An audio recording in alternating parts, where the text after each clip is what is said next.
So up to this point, we've kind of concentrated on attacks where one side, for whatever reason, hasn't castled, or their king has castled and it's drawn out of their safety of its position very quickly.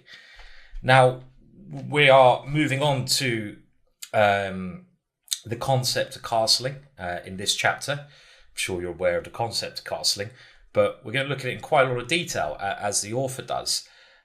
He goes on to note that historically, chess, when it was invented, didn't have castling as a rule. The old Indian version of chess, castling was not a concept. And funnily enough, Kramnik has proposed a version of chess recently where castling again becomes obsolete. So it's funny how, as in life, often a full circle comes about with evolution and going back to ideas of old to progress. But castling, of course, is a good move for a number of reasons. Number one, it brings pieces, the rook, into the game very quickly. The rook could be a very good piece to attack. Positionally, it's good for that same reason. Your king gets to safety. Your king clears out the way, so you can rely on your pieces. And it is, of course, something which you should strive to do. We will now look at this, like I say, in more details. There is another thing we're going to look at, the artificial castling method. That's kind of where you move your king and rook around. I mean, okay, this is not a move to play, but just to show you what I mean, in some ways, by artificial castling, these moves are absolutely terrible, but I'm just showing the concept. This is one way of artificially castling. But of course, castling is the only move in chess where you move two pieces at the same time, which is another reason why it's good for development. And it is, as stated by the author, a natural progression in chess from the old state, because it quickens up the game, makes it more exciting, and allows more complex struggles because the kings can get saved quickly. So I don't know what you think about getting rid of castling again. That's a discussion for another day, but let's now move on to the different elements of this. Well, I gave a demonstration of artificial castling in an extremely bad way at the start there. And we're really concentrating on normal castling for this chapter of the course, but let's just have a look at what this artificial castling involves. It's basically where a player creates a position of castling in the same way as castling, but he doesn't do it in a single move, therefore saving time, but in a series of moves, moving the king and the rook, therefore losing quite a great deal of time in the process. So it's not to be played unless you have to. And this position demonstrates that. In this position, it's actually a good thing to do, because this setup with a bishop on c4 and the knight on c3 can often be met by the following tactics, something you learn quite as a junior, I'd say. Knight takes e4. And this is known to equalize in a lot of positions because you get rid of a good central pawn. The point being, if that's captured, we go d5. And this position is quite complex still after bishop d3. This, nowadays, theoretically, probably even here, white's got some small edge, so it doesn't quite equalize. But there are even interesting ideas with f5. So all in all, after knight takes e4, white should play that line if he knows it. But a lot of people will be tempted into playing bishop f7 because they're like, oh yeah, I've got a chance. I'm not going to sacrifice material, but I'm forcing my opponent's king out. And you've got to be careful by doing this capture on f7. Because often you encourage artificial castling, as would happen after king takes f7, knight takes e4. And even though it seems that white has achieved a great deal, in actual fact, white's given up the centre. We can clearly see that bishop d3 move was better. As after d5, the knight has to move. There's certainly no tactical ideas here. Why should there be? The king is well defended. It can come back here. So the knight has to retreat, and now black can artificially castle with rook f8, let's say d3, king g8, and black is clearly better here. Clearly better because this pawn here is not irrelevant. It actually helps black get initiative along the f file. and black has the centre and the two bishops. So it's clearly good for black, this kind of thing. So be careful when you're encouraging these king advances. They're not always going to be completely successful, as this one clearly isn't. Now, the next couple of videos may seem quite obvious to you, the correct moment to castle. As beginners, we're always taught to castle as quickly as possible. And as general advice, that's good advice. And the problem with general advice is it can often be wrong. Don't forget that, especially in such a complex game of chess. Whatever advice I give you, bear it in mind, but it's not going to work in every situation. Clearly not. So normally that is what you want to do. Castle as quickly as you can for the normal reasons. King safety, quick development, blah, blah, blah. But there are some situations which it's going to be postponed. And the author gives two main situations where that is the case. And the two main situations he gives where, number one, why castling should be postponed and not done as quickly as possible is because some other action is more useful. So castling is not the key thing in the game. Maybe you've got an attack going, brewing, you can win material, win a pawn. So castling, you don't need to do that. Or even just swapping off the right piece. So you can just think, if there's something obvious that's better than castling, don't castle. The second example he gives is because it's actually you're castling into an attack. You know, you're not really following the demands of the position. Your opponent's waiting for you to castle some way, and there you go. You castled into his attack. Woohoo! Your opponent's happy. I can think in many cases where I often set up a good attack, waiting for my opponent's castle, and sometimes they do. Yes, sometimes they don't. They smell a rat. And the next example is a basic example of that. Now, I suppose we're looking at it from the side of the castler. Has that been a verb used? Anyway, so we're going to have a pretty standard king's pawn, Gyokyo piano opening. No Evans here, more restrained. And after knight f6, bishop g5, h6, bishop h4, d6. And this is all very normal here. Maybe the bishop g5 move, you could say, is quite premature. And a lot of people here would castle. What on earth can be wrong with castling? Well, we'll find out.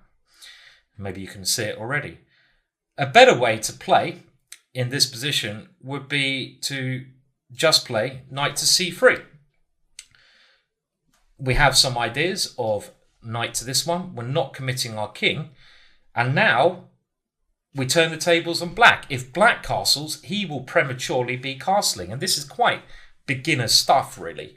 This is one of the first things you should learn. Knight d5, incredibly strong pin. And because black's castled, he's kind of castled into it. He has to play g5, but after knight takes g5, there's this horrible idea, and the king has become exposed. The king is not safe there. If you take, this is winning for white, and if you take on d5, white's queen can fly over, and if the king was on e8, maybe black has some chances of surviving. But after pawn takes, bishop takes, white has an overwhelming attack in this position. Bishop f6 might well be coming. It can't survive.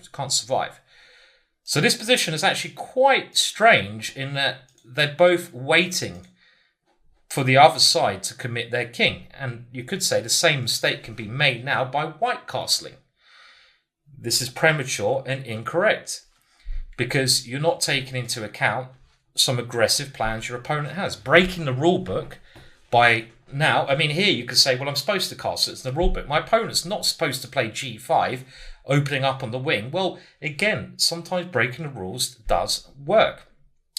And if it starts an attack, it sure well should work. g5. This sacrifice here is not going to work so well, or work at all, because you've even one tempo behind, bring the knight in. And after bishop g4, black can play h5. And already white is on the verge of losing. These pawns are creating havoc. The black king can always try to escape that way, but the black king is in a lot less danger than the castle king. White has to try h4 here, but then black is very comfortable after a pawn advance, etc., or even capturing at the right moment, opening up, knight. There's lots of options, probably just g4. But if you do try to take on g5, the danger now accelerates with h4. And white might have thought, oh, okay, well, I can take on f7. This must be all right. And this is quite a famous trick position, this one. Because now black can sacrifice the queen. You have to really grab that one now. And after bishop g4, these threats against the white king are tremendous with the pawn there. What can be played? The black knight is also coming in. So if you try moving the queen, black gains an advantage by knight d4, threatening to come in with rook takes at h2. So if you take here, knight e2 will win the queen back with a good position. If you try h3 to keep it closed, then knight e2 check. And you have to give up your queen because king h1 leads to a horrible checkmate for white. I'll let you guys work that one out. Hopefully you can see it. But after queen takes e2, again, this position is still very dangerous for the king. Black has a nice advantage. There has been a game which continued bishop g4, knight f7, trying to get rid of that rook, sacrificing the queen back. But now black said, no, I'm going to keep my rook because you're king. Queen d2, and now the knight comes in again, but white has no resources now. Funny line is pawn takes pawn, knight f3, double checkmate, bonus points. Apparently you get 2 wins if you're ever able to do that one. No, you don't. And here, if white tries knight c3 to cover that one, hopefully you can see the win here. Forcing moves, knight f3, bishop takes f3. This is coming. And white has to play queen to h6, but this doesn't matter. We don't take the queen. We do what we call the windmill. Check, king h1, check, king g1. This bishop is alive. Check, king h1, and checkmate. A very beautiful example by the author. So, of course, in some situation, castles is not the right thing to do, and this is a prime example of that. You're castling into an attack. I mean, in hindsight, after this move, h4 might well be playable, but the principle of allowing black this activity is pretty scary. So be aware, castling normally good, but not always, especially when your opponent hasn't castled and has ideas of an attack on that side of the board. So castling, normal way to play, and we looked at some situations when it's correct to do it and not to do it, as in the last case, castling into an attack. And I mentioned before that it's also occasionally a good idea to be super flexible, meaning that you might want to wait and see where to castle for a number of reasons. Number one, you might want to start a pawn storm against your enemy's king. And if you castle one way and your opponent goes that way, the same way as you won't be able to do the pawn storm as effectively because you'll open up your own king. On the other hand, if you wait until your opponent castles, then go the opposite way to his king, your pawn storm will become more effective because your rooks can go behind the pawns and your king's not there as a target. So it can sometimes be a sort of wait and see situation. Wait and see what your opponent does and be quite subtle about it. I mean, if you have this extra knowledge over your opponent might quickly castle and get himself into an uncomfortable situation. Let's take the following example here. And this position, we'll look at it from the white side. What should white do? Well, it's, not so clear. I mean, I think white should be better here because the pawn structure in the center is closed, but white has more space. White has this very attractive sort of pyramid there in the center, and he has a little bit more space to maneuver, and his pieces have more potential. The bishop on d7 is bad. This bishop could open up. So, of course, talking about the bishop opening up, we should look at pawn breaks. And a typical break in this position would be at some point g4. White's not going to win this position without doing a pawn break. White has to play a pawn break at some moment. And either g4 is going to be correct, or the other way to try and play this would be to advance the b and a pawns to create some problems for black over there. Can black do anything active? We should obviously consider this. Do we have time to sort of, not rush? Black can't really do much here. I mean, black can't do g5 easily. And the other pawn break to worry about, c5, is blocked by the knight. But we should kind of keep an eye on that. But even if he plays c5, we've seen ideas where we can take that one and blockade the center with a piece, get a very good knight on d4. So it's not really anything to worry about here. And now the author sort of goes into thinking strategy for white. And he first of all demonstrates what happens if white just castles without much thought kingside. I mean, I don't think any of the moves that white can play in the position are necessarily bad, but it's the thought process behind them. And if you castle kingside here, in this position, well, this is not obviously a bad move, and you're hoping for black to now castle queenside, I feel, because if he does castle queenside, yeah, you've got your pawn storm, and we know that black's play is quite slow. So after b4, the normal way to attack in this position would be to put the pawn on a5 first, and then go b5. Because, for example, if you go b5 straight away, maybe the knight comes to a5. But this will be very, very quick, this pawn avalanche, which we'll look at later on in the course. So castling queenside is what we're hoping for in this position. But, of course, black's not going to be compliant in that. And black will probably just castle kingside now that we've committed our king. And here it's like, okay, how do we attack him now? And you have to really play for g4, as we said, either with king h1, rook g1, g4, or h3 and g4. But in this position, black isn't very good. He can defend very well. I mean, one defensive strategy which is very solid is the fianchettoed rook. I'm going to talk about this later again, but fianchettoing the rook in some situations is very good, and it's really, really tough to break through there. So g6, rook f7, rook g7. I don't think white's going to get any success because your king's in the wrong place. Black might even better break out later on then in the position. All these ideas with g4 are less effective. You might even have to play queen d2 at some point anyway, because the f4 pawn is on pre. I mean, you can't go h3, rook f7, g4 now, because black will just take and take here.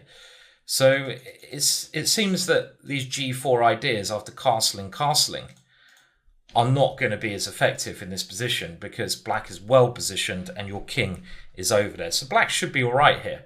And black can slowly move the knight, play b6 maybe, and then c5, create some counterplay. But of course, white is okay here.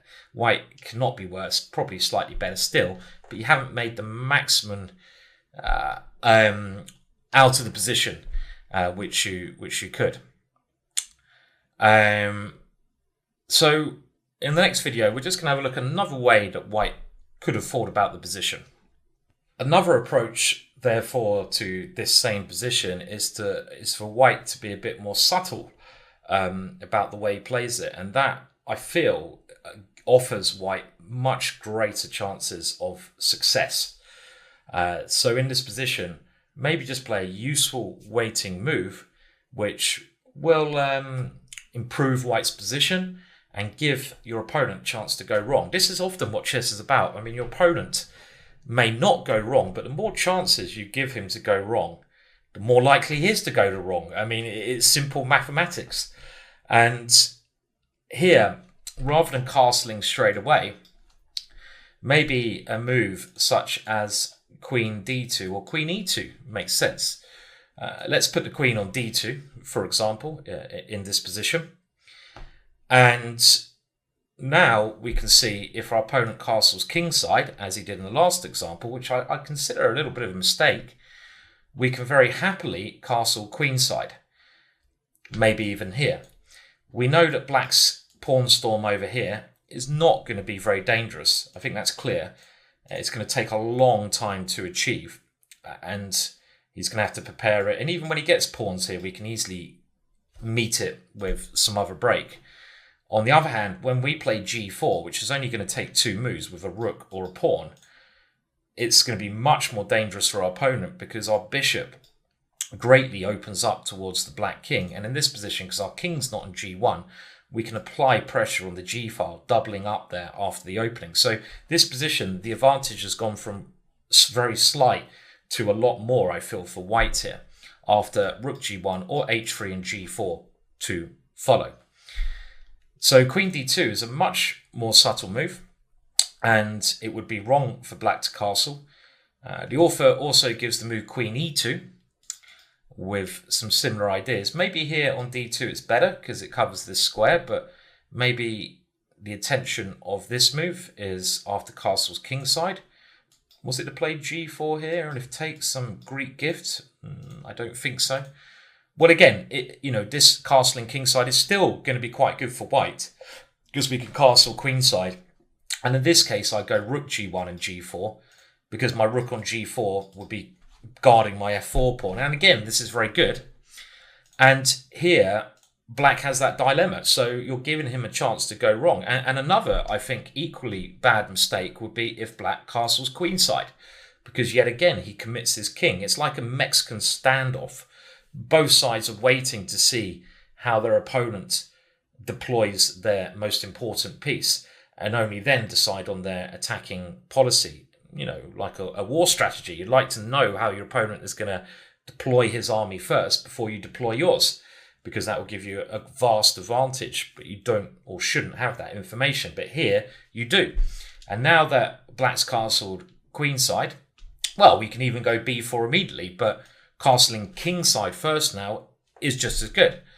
And with b4, a5, I feel that white's attack is going to be much quicker here. Even if black manages to play g5 in this position, we can simply move our knight.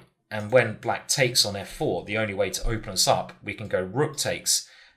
And it's very hard for black to break through. But on the other hand, we'll see this idea later, when we get our 2 pawns to the 5th rank and play b6, black's position will collapse.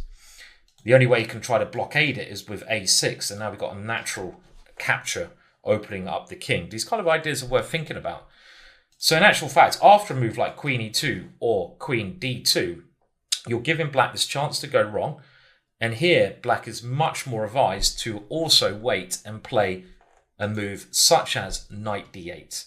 Preparing some counterplay. The knight was quite bad on c6, bringing it to a more active square, preparing g5.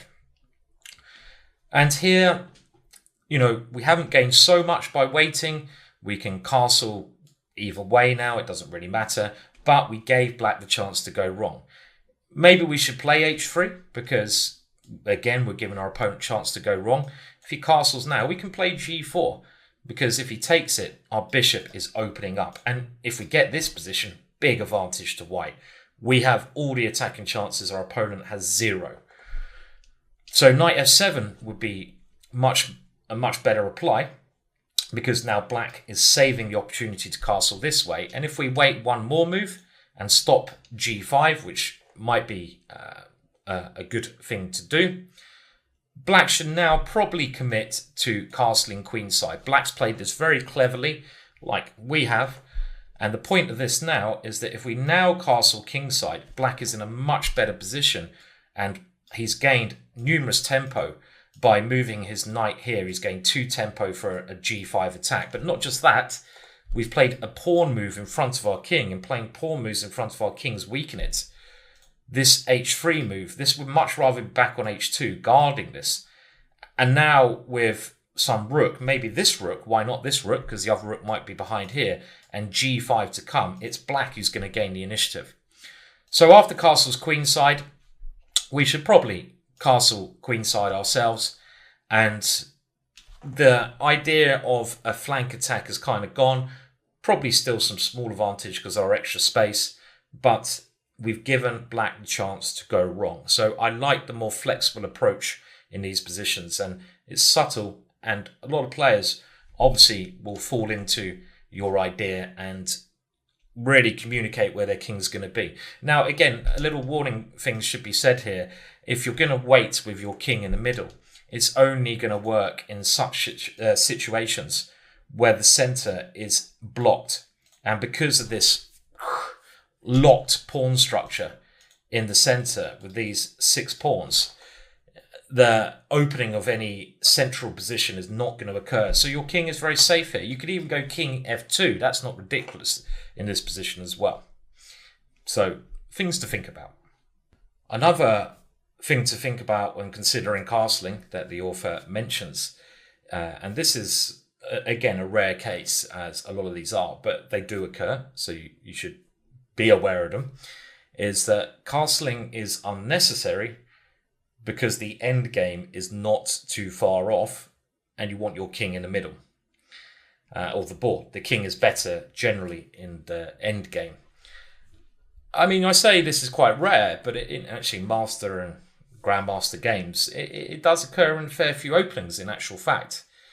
And if the moves are going that way, you certainly don't need to be in a rush to castle. If the queens come off the board very quickly for some reason, some opening line, then castling doesn't make a great deal of sense. Let's have a look at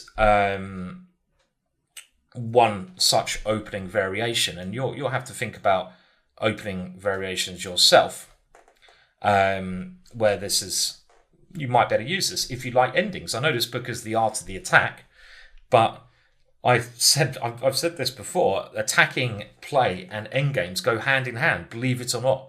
If you do a good attack, it will often lead to an endgame where you're better, which you have to convert. So if you can't play endings, then your attacking play will suffer. Every area of chess really goes hand in hand. So the following variation, I think actually occurred between Capablanca and Alekhine, and it's quite a main line variation. One thing I note throughout this book, The Art of the Attack, is just how many Queen's Gambit, this position here, Vladimir Vukovich looks at and analyzes. This is really one of the main positions with d4, which is great because it's like the main traditional opening, and I've learned a fair bit about this opening, even though I play it a lot, from this book. And the middle game plans that it demonstrates is what this book is concentrating on, which I think is much more important than opening plans. Now, bishop g5 is the move that I think predominantly, does it occur in every case, is played in this book. Nowadays, bishop f4 is another option, but this is the traditional line. More popular when the book came out, obviously. Now, e3, and we have standard developing, and here, very normal position. White doesn't want to move his bishop because after pawn takes c4, he loses the tempo, so you've got to find a good waiting move. I prefer queen c2, or have done, because it gives me, in some cases, the option of castle queenside. I like a bit of attacking myself. But rook c1 is the standard move in this position, just preparing for when the c file will open, and it will open most likely at some point. These pawns will be exchanged. c6 is a solid variation, and now bishop d3. As soon as the bishop moves, black captures here. And now a move that Capablanca, I think, played against Alekhine is a move to try to make some exchanges, a freeing maneuver, and that move is knight to d5. And here we've got to do something with our bishop, so capturing on e7, and now knight to e4 is a main idea. And you can see in this variation, after queen b4, we're not going to castle. Our king is going to remain in the center of the board after queen d2, and now we reach this position. And Vukovich goes on to say that this variation was played in a number of games, and he tells me it was the year 1927, the World Championship match between Capablanca and Alekhine. He goes on to mention that white does not worry about castling as the king is better in the centre for the ending. A basic rule really in chess, the king is better in the centre and the ending because it can support both areas of the board and it's in no danger. And now Chessable have added with latest analysis that this position is actually in modern practice, according to the latest computers, quite significantly better for white. I can understand why. White has a stronger centre, white has better development, black has a bad bishop, and white's knight has great potential. The way I'd play this, just out of interest myself, is to try to advance my pawns, gaining some space on both areas of the board, suffocate my opponent, later on in the game look for a pawn break to open up the position. Another case there when castling is not needed though. The last case given by the author, and it's okay, I think a line which he added to the theory of is a bit like the last one, the king in the centre when the queens are exchanged. King can sometimes be better in the centre. And he looks at a variation of Slav from the white point of view, the Slav obviously with c6, knight c3, now d takes c4. It's very interesting actually to see that this move nowadays is a very, very intriguing possibility for white in this position. I've always played the move order with knight c3, but I've come to even think that knight to f3 might be a bit more safer, because after d takes c4, it was considered this was not good enough for equality because of e4. And the old variations, and this is what the author gives with pawn to e5. But modern chess has developed some lines based on the move b5 here. And black has quite a remarkable idea. I'll just show it to you again. It's the evolution of theory. And that is, after the move a4, you have to really try to break these pawns up. Black has a very interesting option here. Now, b4 was always considered the move to play. And these options, by the way, are not as good for black when there's a knight on f3. Because after a4, okay, and now the very interesting move a6, with a knight on f3, white has another possibility, which is b3. But if you play b3 here, then b4 is very annoying when the knight moves some c3 at some point. This kind of concept, at least.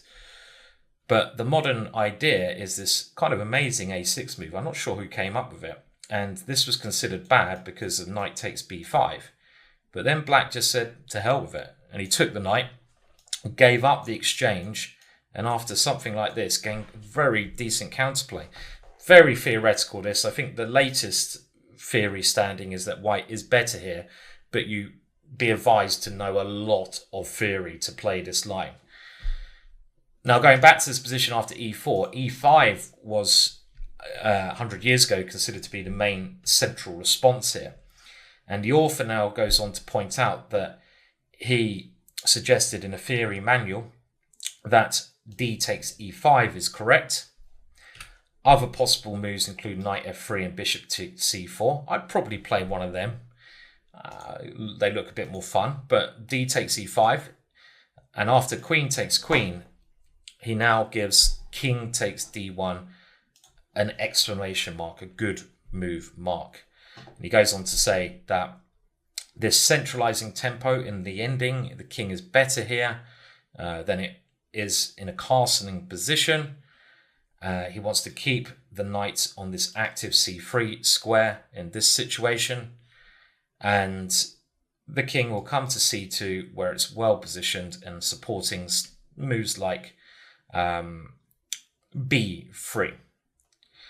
And the basic point is castling is no longer needed for white, so you don't need to worry about that. You don't need to waste the tempo with this move. Now, I think there's pros and cons of that again, because this idea of putting a pawn on b4 might try to take advantage of the knight, but I can see the point that black might not want to move a pawn from b5 because of the c4 pawn. And to be fair, I do think Vladimir is correct that this does give white an advantage, because you're going to push with f4 and you have a lovely pawn mass, and your pawn mass is more central, giving you more dynamic play. So I prefer white in this position, and this is one case where giving up castling is fully justified. So yes, when you're getting into an ending, the queens are exchanged, you don't need to castle in a lot of positions. We now move on to the attack on the castled king. Very important, because in the majority of cases, probably 90%, the king will be castled. Your opponent will castle, you'll probably castle. And you have to work out what the best middle game strategy is to attack his king in that situation. And there's many different ways of doing this. It's worth thinking about it. You can do it in a very committal way, a very non-committal way. The non-committal way is better, as we have or will see. What I mean by non-committal, you try to control other elements of the game whilst attacking the king. So you don't commit everything to the attack of the king position, meaning that if it falls through and you don't checkmate him, you will lose because you've lost control of the positional aspects or the queen side. If you can keep control of other areas, like control the center and attack at the same time, you don't put all your eggs in one basket. So it's better to have a controlled attack if you can. So it's much better to not throw everything at him unless you have to. And the author then goes on to talk about the history of the attack against the castle king. So the castle king and the history of it. And this I found quite interesting, actually, more from a historical point of view than anything else. That my chess history, I have to say, is somewhat lacking as such. He mentions that the first forms of chess, castling was invented. So castling was just formulating as an idea. And the first ever manuscript on chess was brought out by Lucina, and it was brought out, I think, in 1497. And in that book, that was, I think, the Lucinia book. It was the oldest printed book on chess. I'm just checking my dates now.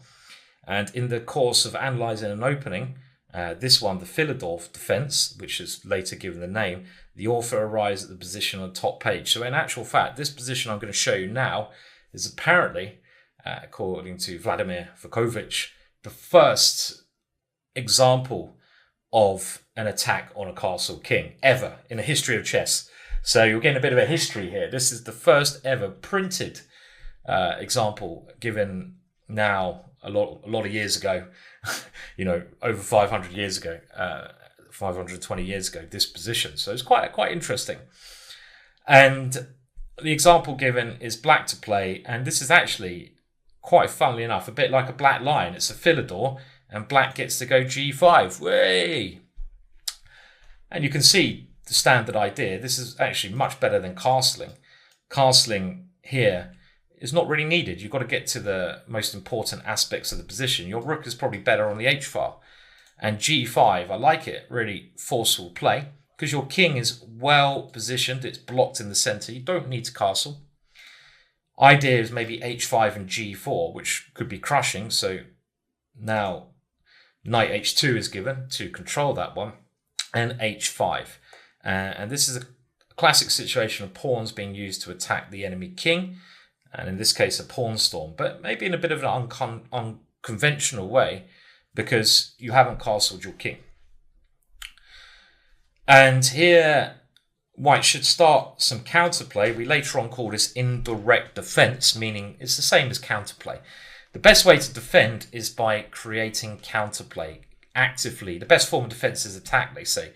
And b5 would be the best way to play. But going back all those years, and you might remember that Luciana, who wrote this book, the famous rook ending is named after him, which I hope you all know. Otherwise, get that endgame course with that other guy. What's his name? Oh, Bartholomew. That's the one. And he gives the move f3, which he states is a more, well, I don't know, nowadays we can interpret that going back, chess has developed a lot, and direct defense like this was very common up to even a couple of 100 years ago. But now in modern chess, with computers always striving for activity and tactics if they can, humans have learnt that activity is key. So a move such as b5 would be better. And now knight h6, preparing this one, and only now b5. Rook g8, really preparing this one. And now he gives the move queen e2, which is again a passive move. Taking on c6 would make a lot more sense. And then queen d5, because by swapping queens, you take the punch out of your opponent's attack. And with bishop a3, you're absolutely fine for white here even. Queen e2 allows g4. And now after pawn takes. Another mistake, knight takes g4. Poor defensive technique given by the author of The Art of the Attack. A better idea would have been king to h1. And the point is you have this check here. So you're improving the position of your queen. Now this might not be 100% true, because even when you take here, check, knight f7 seems to cause white some problems. So who was right? Was it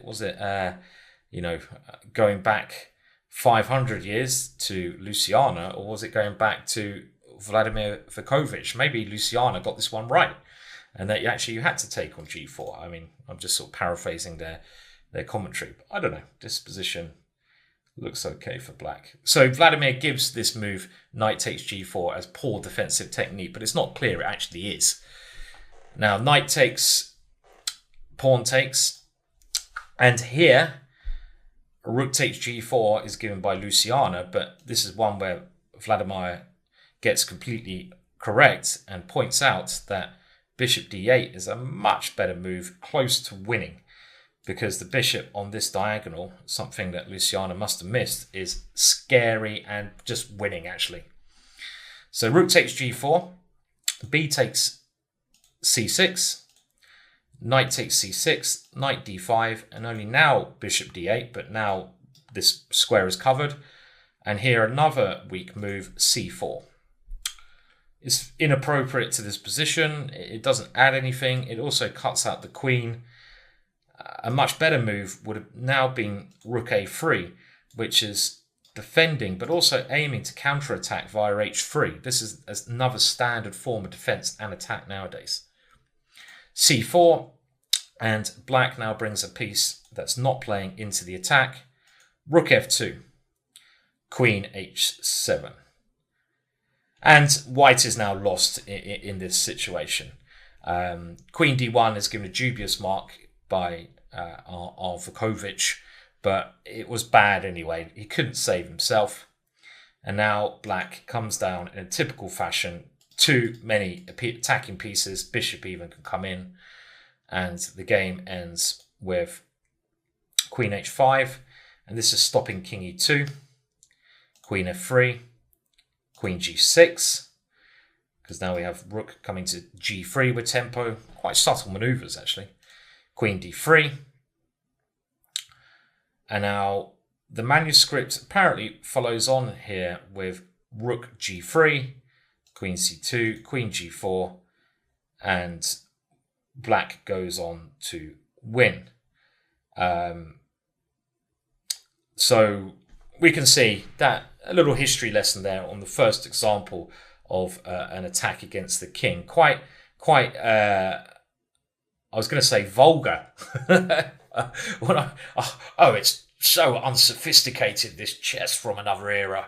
How could they play in such a vulgar manner? Not castling their king and just pushing their pawns. It's disgusting. I don't know if vulgar is the right word, but blunt. And also not defending in hardly any of the right ways there for white. Allowing this counterplay, but most importantly, not going active when white could have gone active there. But still, very interesting. I wonder if you get hands on that Luciana manuscript from 520 years ago. I mean, obviously not the original, but a copy of it. It'd be quite interesting to read. So there's your little history lesson for me. And we'll look at one more example of attacks on the king from the past. And then I think we'll move on to some stuff which is more relevant to us actually learning and improving. But history is interesting, isn't it? Yeah, it is. It is. Yes, it is, Simon. I've watched Indiana Jones. So another attack from the past, and I believe this is one that was a little bit more recent than Louisiana, and it was by Greco, and that's a name I've heard of myself. And his, I think it was 16th or 17th century manuscript on chess is a bit more well known, and he indicated in that manuscript some basic combinations which Louisiana didn't. So this is maybe the first manuscript with some patterns forming, attacking patterns. And I think Greco's Spanish, am I right? Could be wrong. You guys might know more history than me. And the next example here we're going to look at is Greco showing a technique of how to attack against the castle king. It's actually funny because he calls this, attacking combination technique, which is used. But to be honest, nowadays, as Vladimir points out, we would probably consider what Greco gives here as an elementary trick and quite beginner level stuff. And again, this is how books like The Art of the Attack have excelled attacking concepts to a totally new and much deeper level. So let's have a look at the continuation from Greco's old book, and maybe the most famous sort of chess book through the 16th, 17th century. And it must be pointed out, as again Vladimir does, that during that period in chess, the 16th, 17th century, techniques in chess, the development of chess was very slow. Nothing really came along or excelled it so much. So this might be the one historical thing in those hundreds of years where some forward motion had been made. So we're going to look at this on the black side because it's a tactic that black uses, and we start off with the Spanish, the Ruy Lopez. Here, bishop c4. So it's interesting to see still this opening is one of the most popular played nowadays. So chess even then had its way of finding what the right starting maneuvers were. They still understood basic principles: center, development, castles. Bishop c5, and Evans' gambit only came along later on when Captain Evans was off on his ship to sea. So castles, and now knight to f6, rook to e1. So they understand this concept of d4. This is all pretty normal. Castles, c3, and now Greco gives queen e7 without, again, understanding some of the finer subtleties of the position. Understandable, it's a long time ago. And Vladimir goes on to point out that Greco had not yet realized the importance of keeping control of the center with such a move, and gives this weak move for black. Vladimir recommends d6, which keeps control of the center. We now know the center is extremely important. And in 2012, Chessable have pointed out in the notes, and again, this is the modern improvement version of this brilliant book, that knight takes e4 is actually a way that black can gain an advantage and initiative, because white has foregone d3, and it's now white's center who may drop or will drop with d5, typical fork coming. Now after queen e7, d4, we can see that by modern chess, this looks already, to my eyes at least, not the way to play. You're giving away your big standpoint in the center. I play so many openings myself where I need to have a pawn in the center of the board and I need to keep it there, like the London system. I want my pawn on d4. The Jabava London, I want my pawn there. D4 openings. The French defence, I want my pawn in the centre. I want it there forever. Giving away such a pawn is blasphemy. Blasphemy. My dyslexia kicking in. I do my best. You know what I mean anyway. That's the most important thing. It's not cool. And here, even taking back, white has a big advantage. I mean, two great pawns and black's given up his centre. But e5 is given by Greco. And now knight g4. And here he gives pawn takes d4. In actual fact, b4 is very much playable. And now modern analysis of this position indicates that white is winning if you whack it on a computer. But I certainly wouldn't recommend going for this Greco trick in any of your games, because it is, as noted, really a bit of just a trick. Now, after pawn takes d4, this is where we can play the trick. Do you know the trick? Hopefully this is a move you'll find. Can you play as well as they played 500 years ago? Hopefully. Is it 500? No, 400. What am I saying? 300, 400. I'm losing track of time. Not so simple, but if you spend long enough in this position, you should really see it. And it's a combination of bishop, knight, and queen.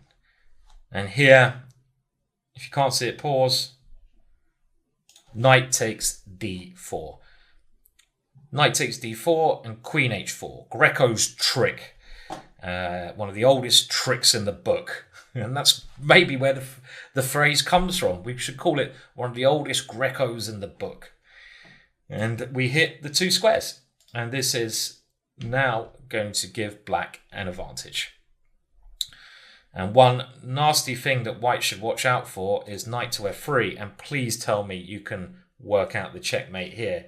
This is one of the first checkmates people learn. We're going to look at typical mating positions soon.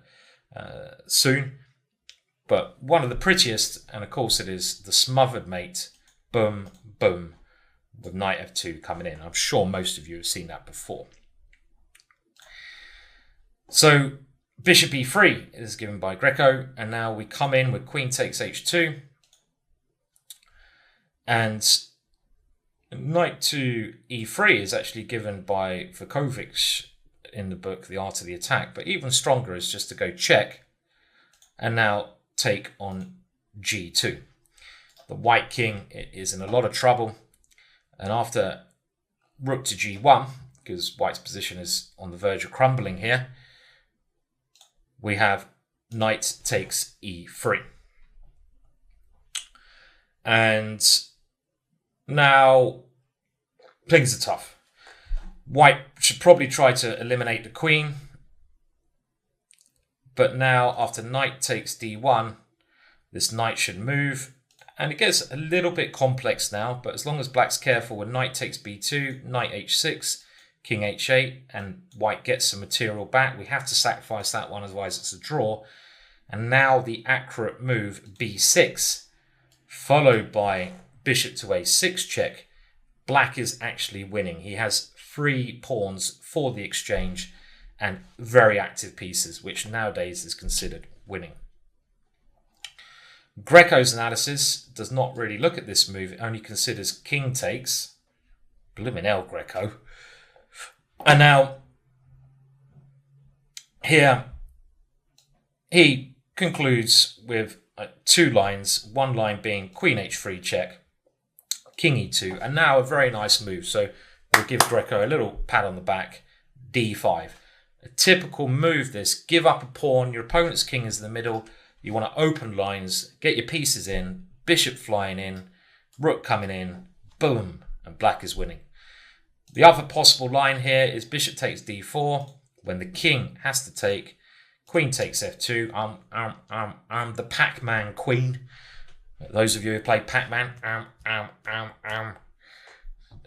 I'd love to see someone do that at a chess game, wouldn't you?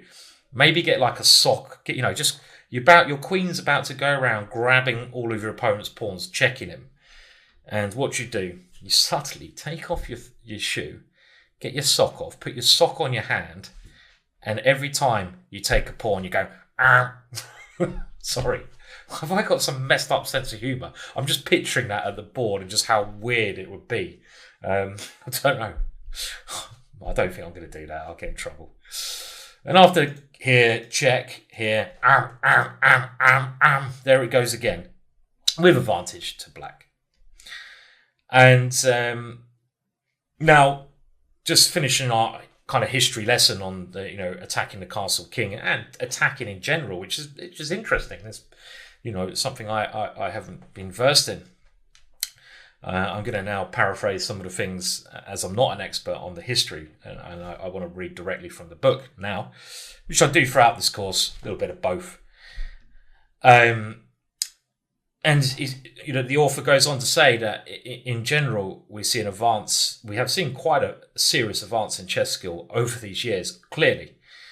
And the advance in attacking the castle king, first with Philidor, and then particularly the person who really stands out in attacks is Morphy. Morphy was very romantic, and his way of playing was considered romantic, freely giving up pieces, playing with this magical energy, I would say. When Morphy played, his pieces would flow like a river. They really had their own sort of magic behind them, and he always went maximum energy, happy to give them up to gain tempo. He's a tempo player, all about attack. It was beautiful to watch. Now, we then moved on to Steinitz, who brought in much better defensive techniques, and they would have worked very well against Morphy, because Morphy's opponents didn't defend very well. That was not Morphy's fault, but one thing we can say about that part of chess. And this defensive technique influenced, again, other styles that came on later on. And then Lasker, the next world champion. And Lasker, taking these ideas from Steinitz, often moved away from the forcing attacking ideas. And when he became world champion, he actually preferred endgame technique, because he considered attacking style in the spirit of Morphy to be unsound, which maybe it was in some way, because people have defended better. Giving you a history of chess here, aren't I? I hope you pay me for this. Oh, you are. Oh, thank you. And then we go on to talk about. I don't go on, but the author does. I'm sort of again paraphrasing. Have other people who are supporters of the attacking the king. It's often a style thing, and it has been historically. You've got to find your own style. Chigorin, Tarrasch, and Pillsbury were all players who loved attacking, and they're all mentioned heavily throughout this book. They preferred the attacking style, and they enriched techniques of attacking, which weren't maybe seen before.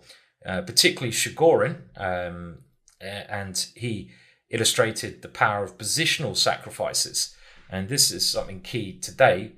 Chigorin happy to give up a pawn, not necessarily to achieve checkmate or even an attack, but control, dominance of an open file. This we see very recently in the games of AlphaZero, the strongest chess fiend about, this neural network learning system. And AlphaZero has demonstrated the absolute happiness to play in a style where it sacrifices pawns, multitude of pawns, for positional play, going back to the days of Chigorin in some respects. Tarrasch, his real effect was, and again, we're going to see all these players, rapid development, maybe a little bit like Morphy, I would say, personally, and that pieces were good, and a strong centre was basically good pieces, and a strong centre were the requirements for an attack against the castle king. We're mainly talking about castle king attacks now, as that's the most common. It's very interesting how things have developed. Pillsbury created a kind of synthesis on the attacking style and the positional endgame play, and then Steinitz and Lasker are more endgame players. It's interesting to see this. And then the real blossoming occurred, the author goes on, when the likes of Capablanca and Alekhine came along. and their dynamic style affected and developed chess again, and they add, and a lot of relevance today in chess can be related to them. I mean, I know from watching their games. Let's take Alekhine to start with. Alekhine had this way of not really risking the attack, but controlling every area of the board. He wanted to be a complete puppet master and control the queen side, king side, stop his opponent's counterplay, and timing the attack, but not rushing the attack, having patience, which Morphy maybe did not have, for example. Same kind of goes for Capablanca. So they brought a lot of maturity into attacks, which really is shown nowadays. In order to get a successful attack at top level now, which is out of the realms of the book, The Art of the Attack, it involves so many different principles. It's very hard for the top players to just attack successfully. They can't do it in every game, but it does happen. And normally when you see these games, it comes about from them playing other things to create weaknesses, positional weaknesses, and then an opportunity arises, they grab it. So we still see great attacking games nowadays, but in a much more refined way. And hopefully you can see that from the course of this book. And in the conclusion at the end, I will talk about that more.